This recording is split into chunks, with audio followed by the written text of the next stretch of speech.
6 on the edges, 8 in the field, and that'll be the same for the side sheeting. Yeah, we'll take that. Yeah, we have to get this in the right sequence of events. So once we get the plumbing in, we're going to get that cut, we're going to get it stubbed out, we're going to get it connected to the glue lamb where it needs to go. Then we can do the subfloor, make the correct cuts for those because that's going to come all the way through the floor. Once we get that subfloor done and done correctly, that'll make sure that all of our framing is nice and square and plumb.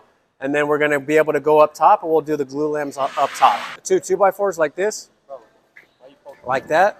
When you cut it, it can't fall down and it's not going to pinch your blade. The 2x4s on the sawhorse should be like this. It's exciting. They really enjoy it. Anytime that they get to do something new, it lights a fire underneath them and they're like, I really enjoy this. So it's good for me as an instructor to be able to see the energy that they have when they see something new, they get to learn something new. That's exciting for them. And so it's an exciting day for the students at Ideal. Let's see if it's right. Oh my goodness. It's right. That looks good. But if you're doing one where the full board's going to be on it, make sure that you go both sides. Gotcha. So you don't want to try to push that one in so far that you don't have an eighth perfectly, and then let it be. So we have this connected to our glue lamb with 3/4 inch plywood. That's to give us enough space for our drywall. The interior wall will be here. Then we'll have the stub outs for your main line. So this is 3/4 inch PEX. This is your hot and your cold, obviously, just red and blue. That represents that. Pretty simple. We have them capped off at the end. That way that we can pressurize these lines in all these units to make sure that they are not leaking before we ship them out. And then we also have our ABS stub out here, which is where our sink goes. And so we'll have reducers here that go from 3/4 inch to 1/2 inch that'll go to our main water, our sink up top, and then we'll also have a line for the refrigerator as well. That'll be there for ice and whatnot. So very exciting. These guys are learning new things every day. All of the plumbing on the kitchen unit will be on this butt end wall, which is fairly simple for them, but it'll allow for them to grow for the next time. This is the fundamentals of everything that they're going to be using on the next build. So all the water that's going to enter the structure is we're talking about right here, right? Yep. We'll have a water heater right above it, okay? And that'll give us the hot and the cold that we need for the sink. And then it'll run down again, and we'll run the water for the refrigerator as well to the right there. Right, all along this wall, right? All along this main wall, yep.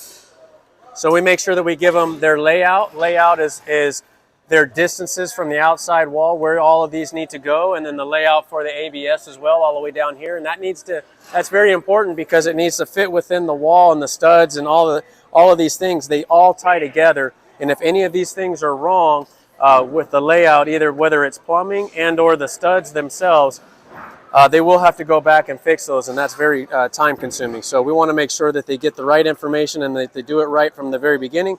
That way that everything runs smoothly after that. Let's go, 6 a.m.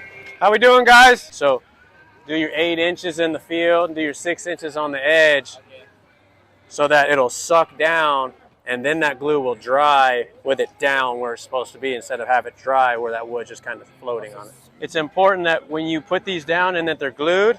So we got the subfloor going in, that's going in and making sure that it's square on the glue lambs on the outside. We're making sure that they're hitting their layout. Their layout is right here on these eye joists.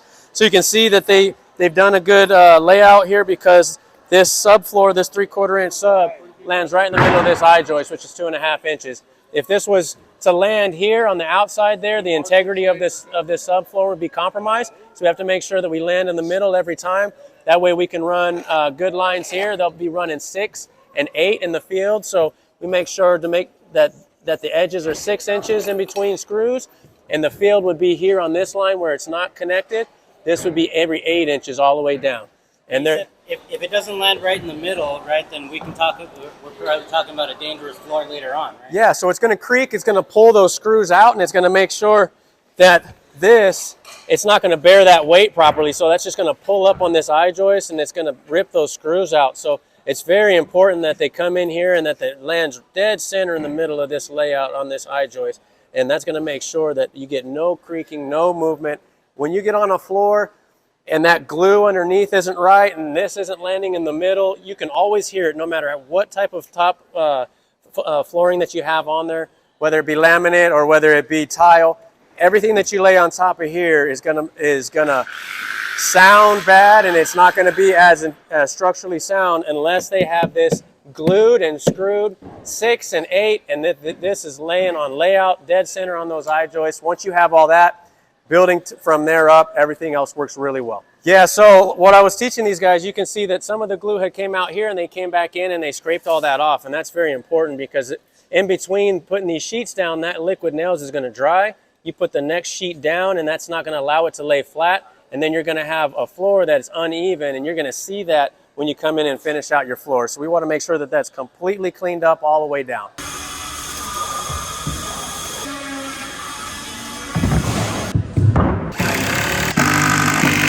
What side did you want on it? You want this side sticking this way?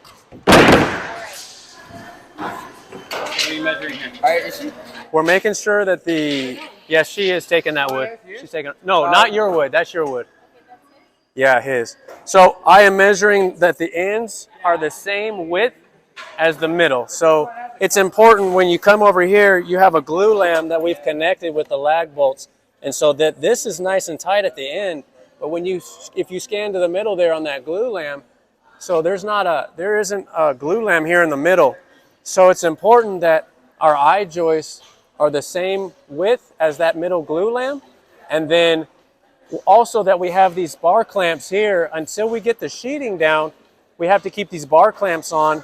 The sheeting then will hold it tight so it doesn't rack and move, so that this isn't bigger in the middle than it is at the end. If it's bigger in the middle than it is at the end, then we're not square, we're not true, we're not plumb. And so now everything going up top is going to be not square. And so we have to make sure that all of this is absolutely correct. So that's what they just did right now. They put these clamps on and everything looks good now.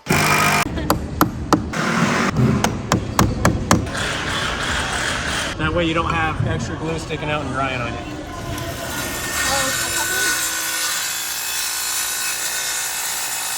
Every single thing that they're going to do is new. We did a bit of a crash course because you can't sit there. I could sit in there for 8 hours a day upstairs and I could explain to them everything about plumbing, and we could probably do that for quite some time. But what I needed to do for them today was just to give them the basic information, allow for them to come down here, be able to touch it, feel it, work with it, understand what we're talking about. That's what's so great about this school, is that we're going to talk about it up here. We're going to teach you about it in the book. We're going to maybe possibly show you a couple videos, but that's only going to be 30 minutes to an hour. And then we're going to come down here and we're going to actually let you get your hands on it. And when you start to work with it, now all that learning becomes long-term memory, and they get to learn a lot more and a lot quicker in that aspect. Yep, there we go. You got to pull that one in.